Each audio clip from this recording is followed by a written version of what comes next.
날마다 우리에게 베풀어 주신 그 하나님의 은혜, 우리를 붙들어 주시고 우리와 함께 하시는 하나님의 그 평강으로 말미암아 오늘도 하나님의 예배 자리에 나오고 하나님의 은혜 가운데 서게 된 줄로 믿습니다. 오늘도 그 주님의 십자가 그 사랑을 생각하며 우리 함께 이 찬양으로 고백하기 원합니다. 십자가 그 사랑 멀리 떠나서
사랑합니다.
주의 보혈 능력 있는 것을 믿습니다. 오늘 우리의 마음 가운데 주의 보혈의 강물이 흐름으로 오늘도 주님의 사랑이 주님의 은혜가 풍성하게 채워지게 하시고 그 은혜 그 사랑으로 하나님을 예배하며 이웃을 사랑하며 오늘도 우리에게 분부하신 사명의 길을 감당하며 나아가는 저희 모두가 되게 해 주옵소서. 우리 함께 다 같이 기도하겠습니다.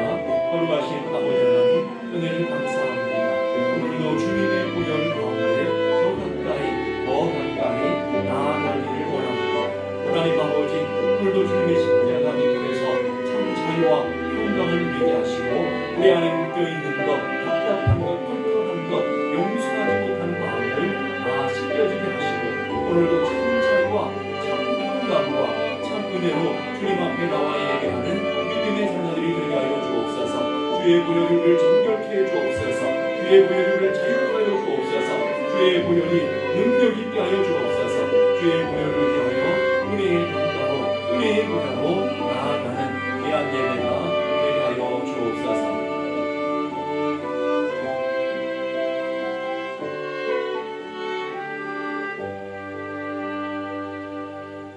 우리를 사랑하시고 한없는 자비와 한없는 은혜와 한없는 긍휼로 오늘도 우리를 품어주시는 하나님, 오늘도 그 자비와 긍휼이 무궁하심으로 우리가 진멸되지 아니하고 은혜의 강가로 하나님의 보좌로 나아오게 하신 것을 감사합니다. 하나님 아버지 오늘도 온 마음 다하여 온 뜻 다하여 주님의 십자가 앞에 설 때에 주님의 주신 은혜로 말미암아 참 평강과 기쁨과 은혜를 누리는 복된 시간이 되게 해 주옵소서.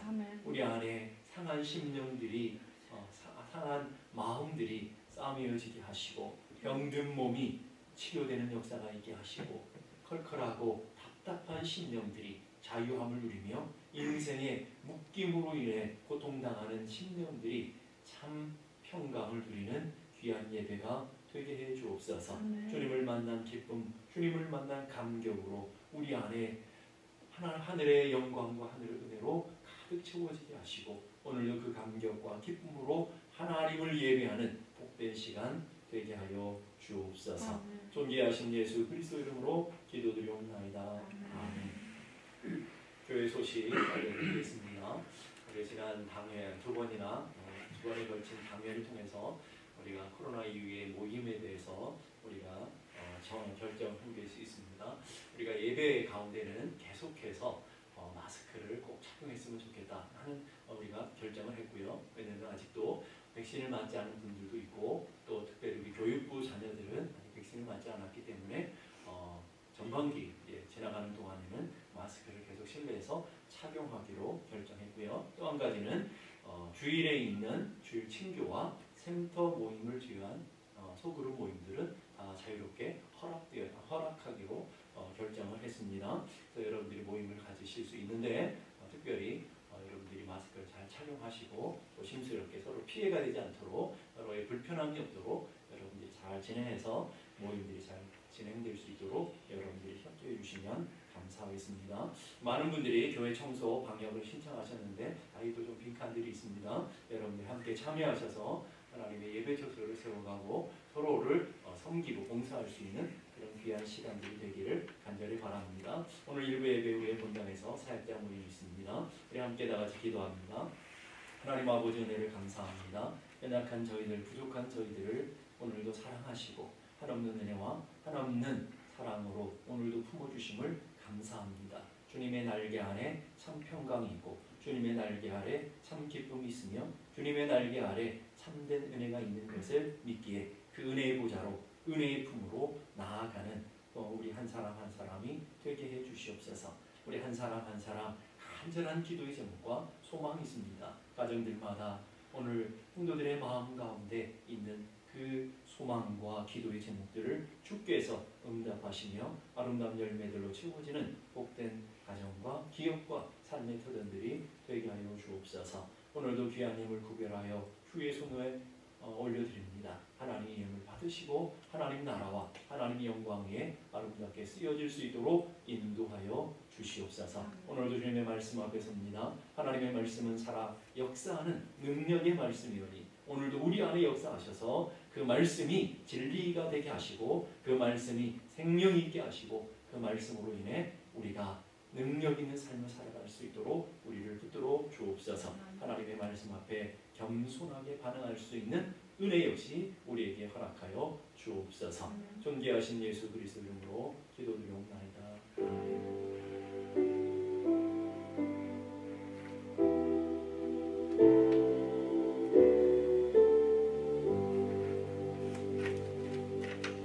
오늘 저희들이 주시는 하나님의 말씀 신약성경 마태복음 18장 21절 22절의 말씀입니다.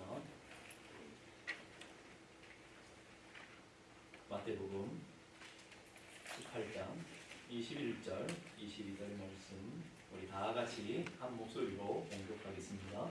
그때에 베드로가 나와 이르되 주여 형제가 내게 죄를 범하면 몇 번이나 용서하여 주리까 7번까지 하오리까. 예수께서 이르시되 내게 이르노니 7번뿐 아니라 7번을 70번까지라도 할지니라. 아멘. 전 세계 많은 유명한 작가들에게 물었습니다. 가장 좋아하고 최고의 소설이 무엇이라고 하는 질문을 했을 때 단연코 톨스토이의 안나 까레리라고 하는 그 소설이 많은 사람들의 작가들의 최고의 소설로 얘기들을 했습니다. 그 안나 까레리나라고 하는 이 소설에 보면 첫 문장이 아주 유명한 문장이 있습니다. 행복한 가정은 서로 닮았지만 불행한 가정은 저마다의 이유로 불행하다. 이 이야기가 바로 안나 까레리나의 법칙이라고 하는 것을 만들어낼 만큼 유명한 문구입니다. 행복한 많은 가정들을 보니까 행복한 가정들과 불행한 가정들, 행복한 모임들과 불행한 모임들, 행복한 조직과 그렇지 못한 조직들이 있던데 그 특징이 뭐냐면 행복한 곳에는 아주 심플하더라는 거예요. 다 간단한 이유를 가지고 만족하더라는 거예요. 긍휼의 마음 있는 가정, 감사하고 또 서로를 사랑하고 배려하는 아주 심플한 이유들로 인해서 감사하며 행복을 느끼고 있는 반면에 불행한 조직들은 아주 이유가 다양하더라는 거예요. 불행한 이유들이 저 사람 때문에 불행하다, 없는 것 때문에 불행하다, 내가 갖고 있는 질병이나 여러 가지 문제 때문에 불행하다. 불행한 이유들이 너무나 다양하다라는 것을 찾게 되었다. 이게 안나 까레리나 법칙이다라고 얘기합니다. 오늘 우리가 살아가는데 우리는 행복을 다 추구하며 살아가지만 그 행복이 우리의 관계의 맺음에 있다고 그랬습니다. 관계 맺음에 있어서 여러분 가장 어렵고 힘든 게 뭘까요? 여러분 용서 아니겠습니까? 서로 관계를 맺는데 단순한 잠깐의 관계가 아니고 오래 지속되는 오래된 관계, 가정에서 부부관계, 자녀와의 관계, 부모와의 관계, 이런 관계들, 또 형제들과의 관계, 오래 지속돼야 되는 관계 속에 가장 중요한 것이 있다면 용서일 것입니다. 그러면서도 가장 하기 힘든 게 또한 용서라는 것을 우리는 보게 됩니다. 그런데 반드시 또 해야 되는 것 역시도 용서라는 거예요. 그래서 오늘 이 용서의 문제를 오늘 주님이 다루고 계시다는 것을 보게 됩니다. 베드로 주님께 와서 물었습니다. 21절 주의 형제가 내게 죄를 범하면 몇 번이나 용서해 주리까? 7번까지 하오리까? 여러분은 몇 번이나 똑같은 사람이 똑같은 잘못을 했을 때 몇 번이나 용서해 주세요? 보니까 당시 유대인들의 생각에는 2번까지는 용서해 주겠다 이런 마음들이 있었대요. 그런데 유명한 랍비들의 글을 보면 3번까지는 용서해 줘라 이런 얘기가 있었대요. 그러니까 이 베드로는 당시에 갖고 있는 보편적인 생각에 비하면 엄청난 얘기 아니겠습니까? 7번만 용서해 주면 되겠습니까? 하는 것도 대단한 결단일 거라고요. 근데 여러분의 삶의 자리 한번 보세요. 여러분 주변에 똑같은 사람에게 7번 용서했던 일이 별로 없을 거라고요. 7번까지. 7번 용서하는 것도 굉장한 일이고 또 7번 용서하는 것도 엄청나게 어려운 불가능한 일일지도 모르겠습니다. 그런데 주님의 대답이 더 대단하다라는 거예요. 주님이 22절 보니까 예수께서 이르시되 내게 이르노니 7번뿐 아니라 7번을 70번까지라도 할지니라.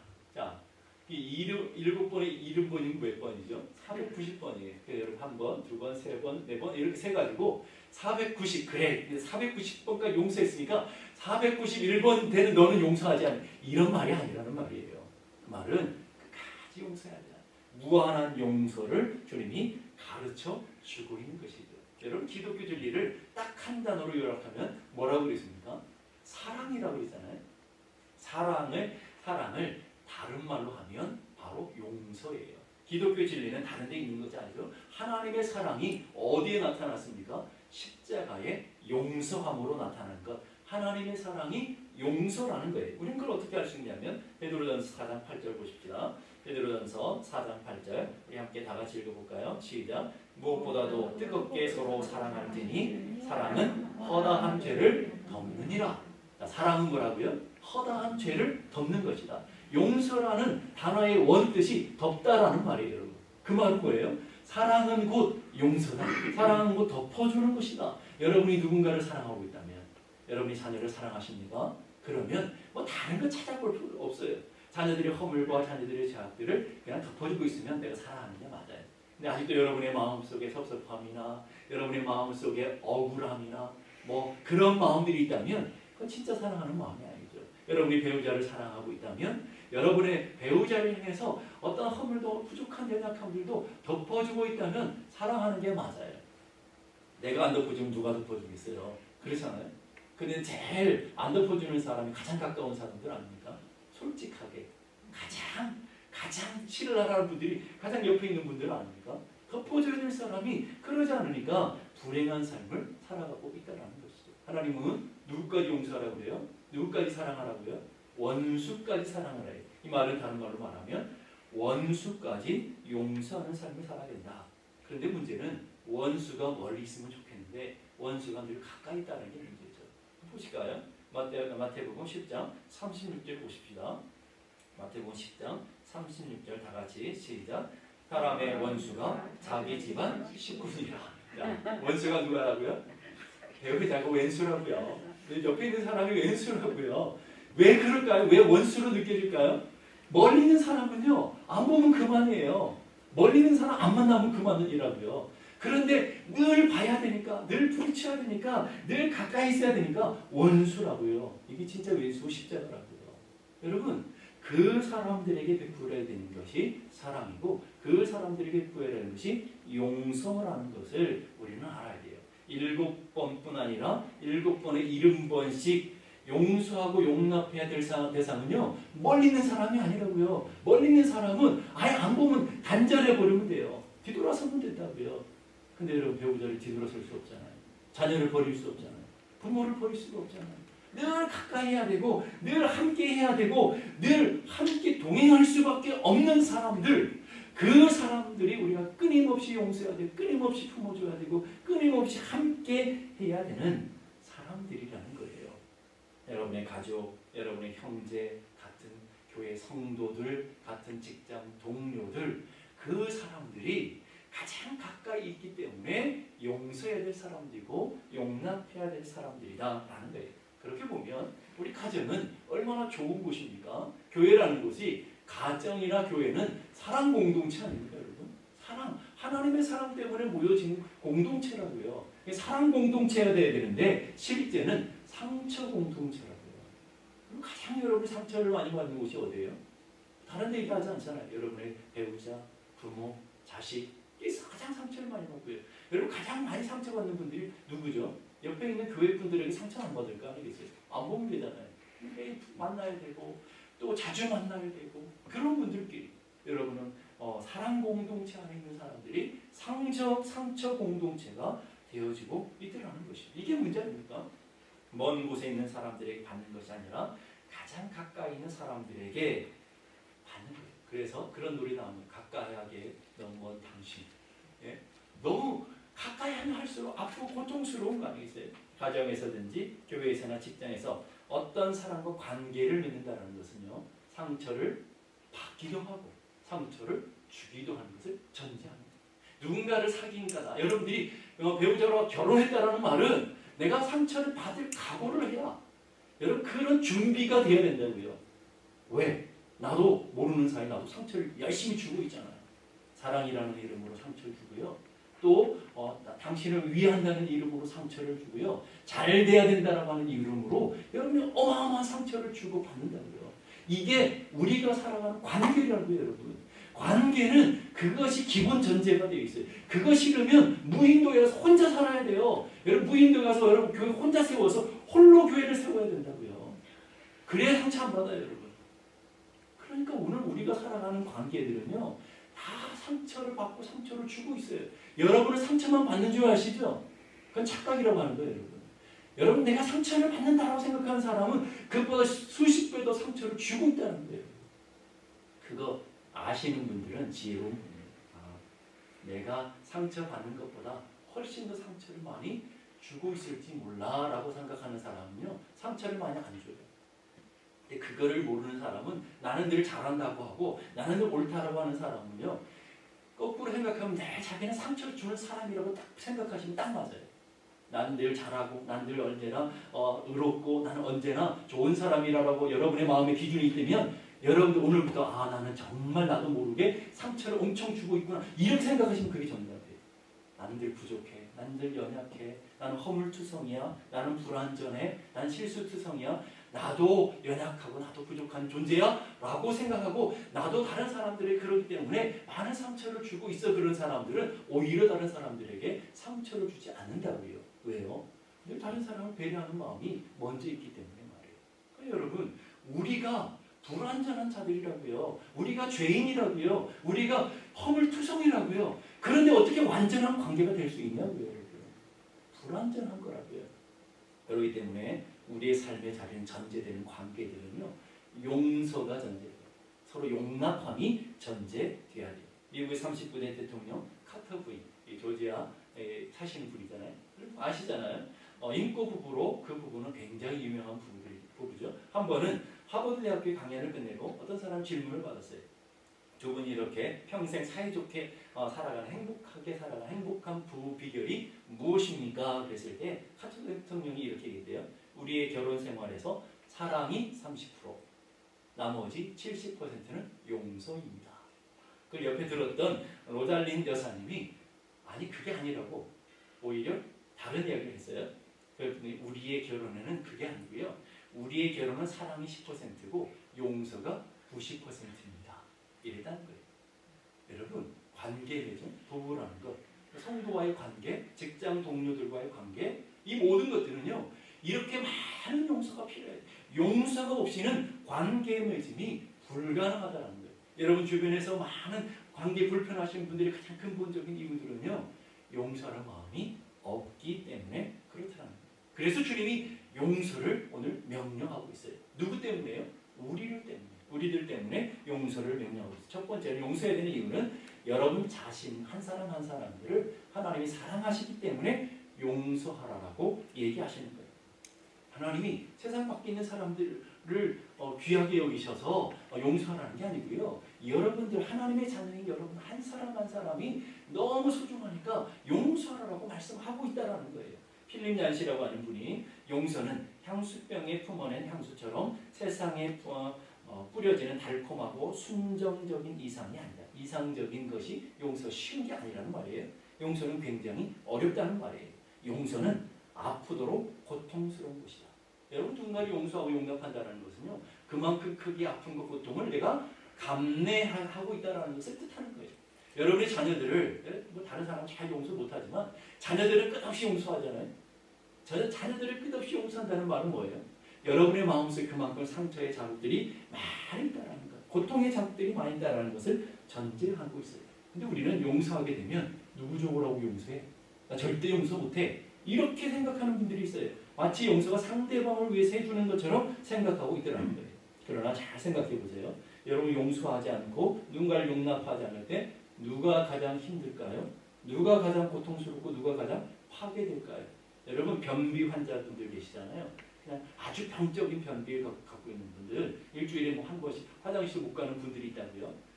그런 분들을 그 안에 있는 게 독이잖아요. 그 독이 누구를 상하게 해요? 변비가 화장실 갔다 오면 냄새 나고 다른 사람을 역하게 한 그게 아니라 그 독이 자기의 몸을 상하게 하고 자기를 고통스럽게 하는 거 아니에요? 똑같다고 생각하시면 돼요. 누군가를 미워하는 마음, 누군가의 분노가 갖고 있는 이 독이잖아요. 독을 여러분의 마음에 품고 있으면 가장 고통스러운 사람은 여러분이라고요. 여러분의 영혼이 피폐해지고요. 여러분 누군가를 미워하는 사람, 제 얼굴이 행복한 사람이 있나요? 마음이 여유로운 사람이 있어요? 없어요. 그렇기 때문에 내 영혼이 먼저 피폐해져요. 하나님과 나와의 관계가 깨어져요. 개인 생활, 가정 생활, 내 관계들이 무너져요. 다 내가 고통을 받고 있다고요. 자기 자신이 가장 큰 고통을 받게 되고요. 자기 자신과 함께 연결되어 있는 가장 사랑하는 사람들, 가장 유의해야 되는 사람들이 그 고통을 같이 받고 있다고요. 여러분, 그걸 아셔야 돼요. 내가 하나가 마음 풀지 못함으로 나만 고통당하는 게 아니라 가장 사랑하는 사람들이 고통을 받고 있어요. 가장 사랑하는 자녀들, 가장 사랑하는 배우자, 가장 사랑해야 되는 교회 성도들이 함께 고통을 받는다고요. 내가 풀지 않았기 때문에 말이에요. 그걸 아셔야 돼요.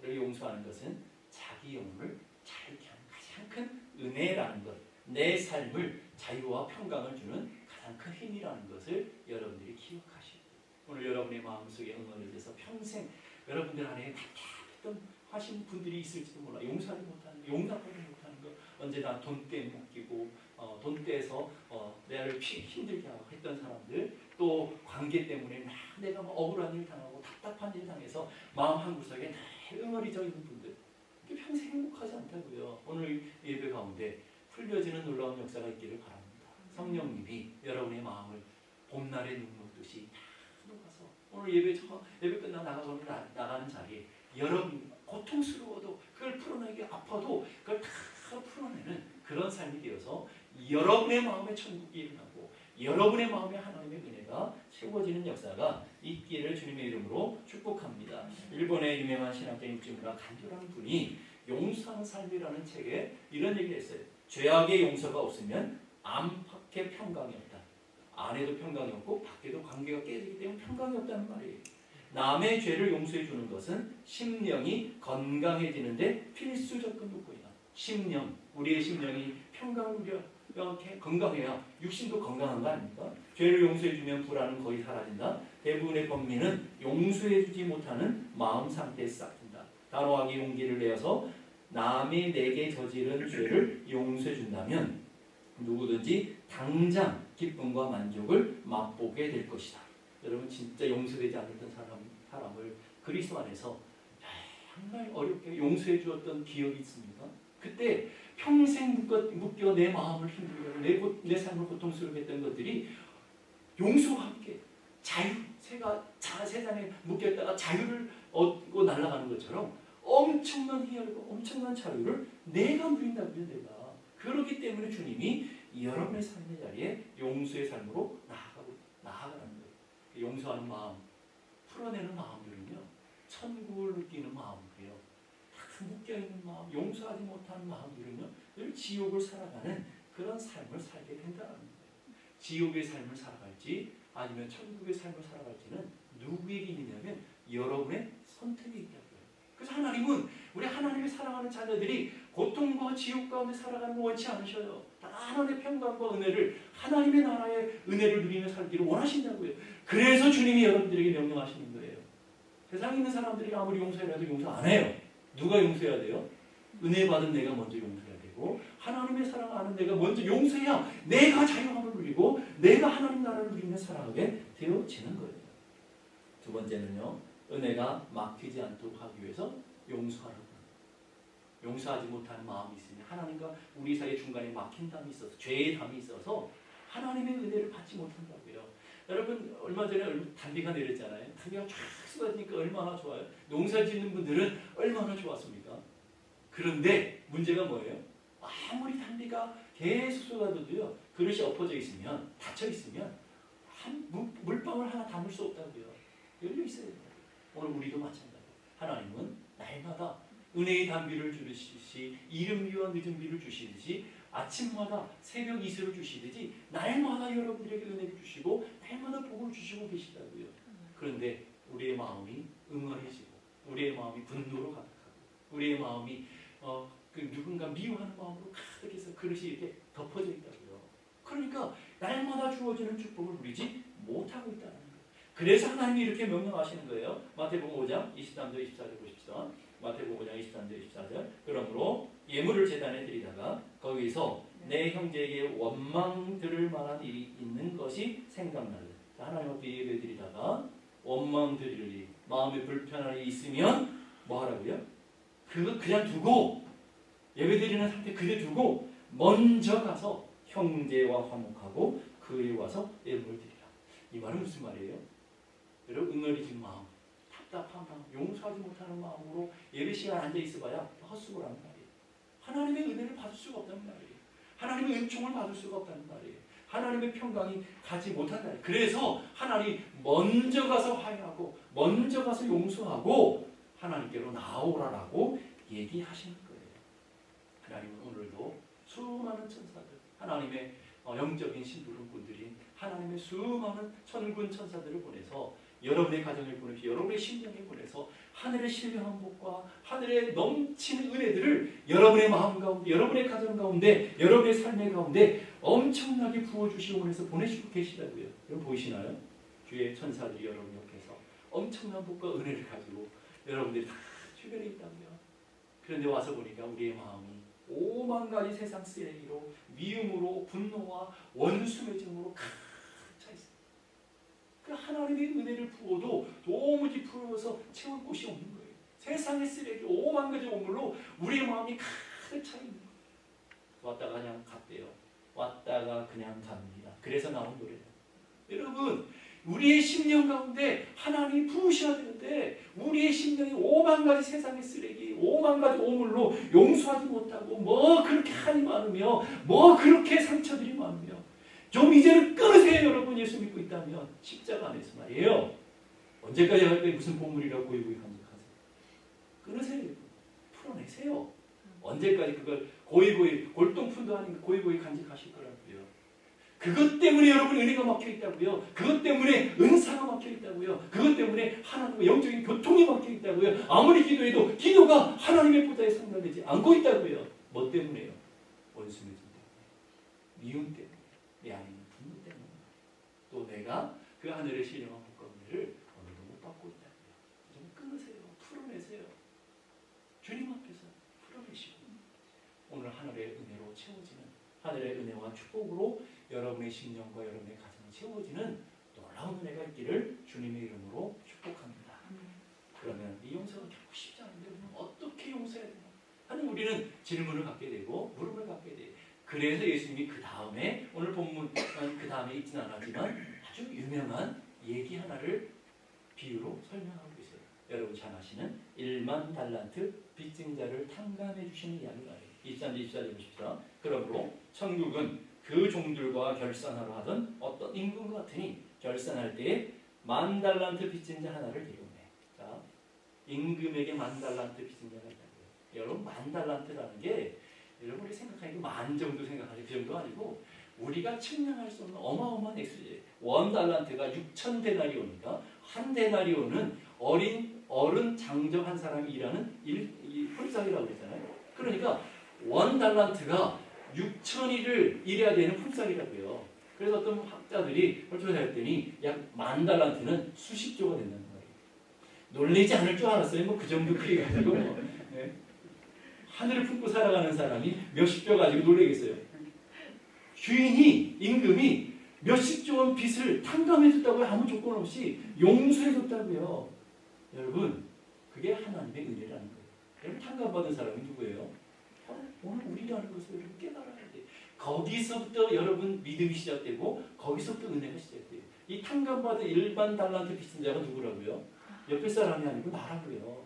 사도 바울이 고백하는 것처럼 나는 죄인 중에 괴수입니다. 그게 나라고요. 우리라고요.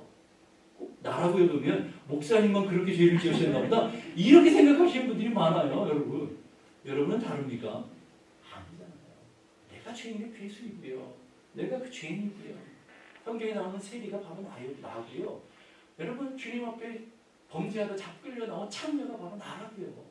그게 오늘 우리를 고발해주고 있는 모습이라고요. 바로 네가 그런 존재다라고 얘기하는 거라고요. 그게 우리라고 1만 달러 도무지 갚을 수 없는 빚을 지고 살아가는 바로 그 존재 말이에요. 그것을 부인하는 사람이 누군지 아세요? 바리새인들. 바리새인은 언제나 나는 의롭다. 나는 잘하고 있다. 나는 믿음이 좋다. 그래서 그 기준을 가지고 다른 사람을 판단하고 정죄하고 비판하고. 여러분 바리새인들이 교회 안에 제일 많아요. 여러분 믿음 좋다고 하는 사람들이 다 바리새인들이야.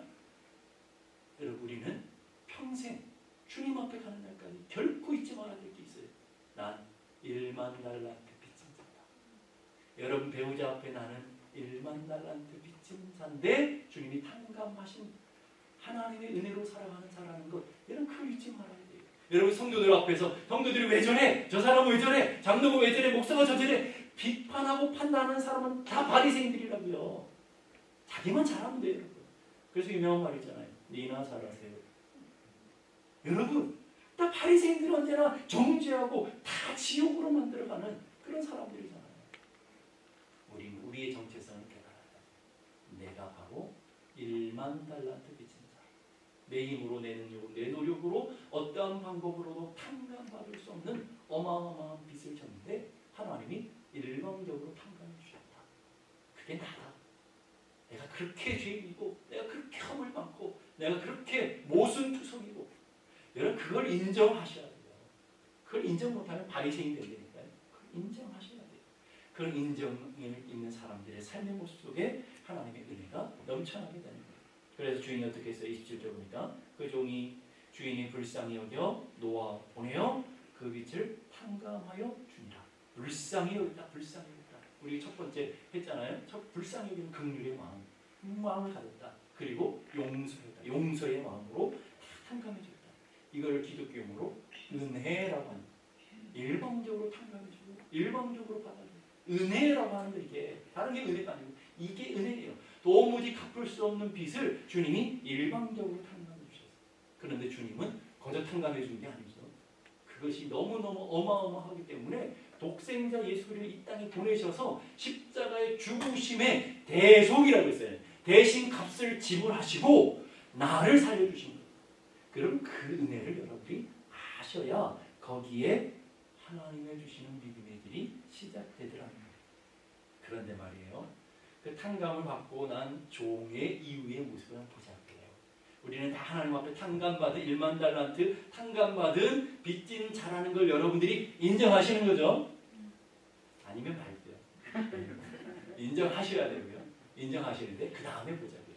우리의 삶의 모습을 적나라하게 해주고 있다고요. 하나님의 십자가 앞에서 주님의 십자가 앞에서 탕감받고 용서받고 자유함을 입고 이렇게 예배드리고 나가면서라는 거예요.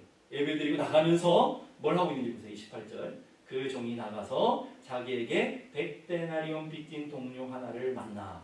100데나리온, 자기의 빚진 사람 100데나리온이라는 거예요. 자, 그대로 어떻게 해요? 목을 잡고 이르되 빚을 갚으라. 자, 지금 은혜, 십자가의 은혜 앞에서, 예배의 은혜 앞에서 1만 달란트 탕감받은 그 감격과 은혜를 누리고 저 문을 나가다가 와이프를 봤어요. 당신 하고 멱살을 잡고 있다는 거예요. 옆에 성도를 봤어요. 멱살을 잡고 있다는 말이에요. 교회 마당에서. 아니 박해를 이렇게 하고 멱살을 잡고 있다고요. 무슨 많이 보면 그림 같지 않습니까, 여러분? 오늘날 수많은 교회에서 지금 그런 일이 벌어지고 있단 말이에요, 여러분. 그러니까 안 되는 거예요, 여러분. 그런 일들이 가정 가운데서 벌어지고 있잖아요. 탕감받고 은혜 받았다고 좋아서 할렐루야 아멘 찬양하고 저 문을 나가면서 멱살을 잡고 있다고요. 마음의 응어리를 또 품고 있다고요. 100데나리온 1만 달란트에 비하면 아무것도 아니야. 아주 사소한 것. 있어도 그만 없어도 그만. 그런 것들. 여러분 부부싸움하는 게 다 그런 거 아니에요? 부부에게 남편에게 아내에게 바가지 긁는 것들이 다 사소한 100데나리온짜리 아닙니까? 성도들과의 갈등이 뭐예요, 여러분? 나라와 민족을 위한 것입니까? 역사 인류의 구원을 위한 것입니까? 아니잖아요, 여러분. 다 사소한 100데나리온 잡고 멱살 잡고 너 사네 못 사네 너 없으면 죽네 사네 그러면서 우리 그렇게 살아가고 있습니다. 그게 오늘 우리들의 모습이다. 우리들의 모습이다. 어떤 사람은 그래요. 내 눈에 흙이 들어갈지언정 절대로 용서 못해. 그러니까 용서가 안 돼요. 여러분 그러고 있다고 100데나리온짜리 아내와 자녀들과 성도들과 마땅히 행복 공동체, 하나님의 사랑 공동체가 되어야 될 그곳에서 아무것도 아닌 하나님의 은혜와 하나님의 축복 어마어마한 것을 받은 그 사람들이 멱살을 잡고 100데나리온짜리 멱살을 잡고 갈라서고 원수되고 교회를 옮기고 이런 일들이 벌어지고 있다고요. 이게 오늘 우리들의 현실이라고요. 이게 남의 이야기가 아니고 오늘 이 땅의 교회들의 이야기고 이 땅의 성도들의 이야기고 이 땅의 가정의 이야기라는 것을 여러분이 기억하셔야 돼요. 뭘 잊어버린 거예요, 여러분? 내가 1만 달란트 탕감받았는데 그걸 잊어버린 거죠. 내가 죄인의 괴수였는데 그걸 잊어버린 거예요. 나도 허물 많고 나도 실수 많고 나도 늘 상처를 많이 주는 자인데 그걸 잊어버린 거예요. 그래서 언제나 바리새인 모습으로 너는 이래서 안 되고 이 교회는 이래서 안 되고 저 사람은 저 인간은 저래서 안 되고 때는 사람도 아니고 인간이라는 말을 쓰죠. 저 인간 이 인간은 이래서 안 되고 교회 안에서 그러고 있단 말이에요. 여러분 어떠세요? 그러면서 그것으로 끝나지 않죠. 30절 보십시다. 아무리 피 싹싹 필요해 한 번만 봐주면 내가 금방 갚겠습니다. 용서해 주십시오. 이번만 용서해 주십시오. 그러는데 30절 허락하지 아니하고 얼마나 잔인합니까? 허락하지 아니하고 이에 가서 그의 빚을 갚도록 뭐 했다고요? 옥에 가뒀다. 물리적인 압박을 가하고요. 인격적인 모독을 가하고요. 그러고 있단 말이에요. 여러분. 여러분 그게 잔인해 보이세요? 어떻게 그럴 수 있나? 어떻게 그 은혜 받고 나가면서 그럴 수 있나? 우리가 그러고 있단 말이에요. 우리가 매일 예배 때마다 은혜를 확인하고 하나님의 놀라운 은혜를 바라보면서 가정으로 가서 직장으로 가서 교회 안에서 멱살 잡고 감옥에 놓고 물리적 압박하고 인격적 모독하고 그러고 있다는 거예요. 어떤 사람이 이런 고백했어요. 20살에는 세상을 바꾸겠다고 돌을 들어 데모를 했어요. 세상 한번 바꿔보겠다고 돌을 들었어요. 30에는 아내를 바꿔보겠다고 눈초리를 들었대요. 눈초리를 째려보고 40에는 자식들 바꿔보겠다고 매를 들었대요. 50에야 바꿔야 할 사람이 바로 나임을 깨닫고 들었던 것 다 내려놓았습니다. 진짜 은혜 받은 사람이죠. 네, 너무 늦잖아요. 이미 상처 입고 다 주고 떠날 사람 다 떠나고 아픔 다 떠나고 홀로 남아서 깨달으면 뭐 하냐고요. 홀로 서 있는 데서 깨달으면 뭐 하냐고요. 이미 다 끝나버린 거예요. 이미 다 상황이 종료되어 버린 거예요. 이미 늦는다니까. 여러분 할 수 있을 때 마음을 여세요. 푸세요. 답답한 것들 내려보세요. 그래야 여러분의 영혼이 상해져요. 주님의 말씀 보세요. 33절 내가 너를 불쌍히 여김같이 내가 너를 얼마나 불쌍히 여겼는데 내가 너를 얼마나 큰 자비로 용서했는데 네가 잘나서 받아들인 게 아니라 네가 잘나서 예수 믿고 구원받은 게 아니라 내가 너를 어떤 사랑으로 베풀었는데 너도 내 동관을 불쌍히 여김이 마땅치 않느냐. 네, 동료 하나를 만난다고 그러잖아요. 동료. 여러분 헤어질 수가 없는 관계들이 있잖아요. 가족, 친구를 불쌍히 여김이 마땅치 않느냐. 오늘 그 주님이 여러분이 향한 강력한 메시지예요. 여러분 배우자를 불쌍히 여김이 마땅치 않느냐. 주님이 그렇게 요구하시는 거예요.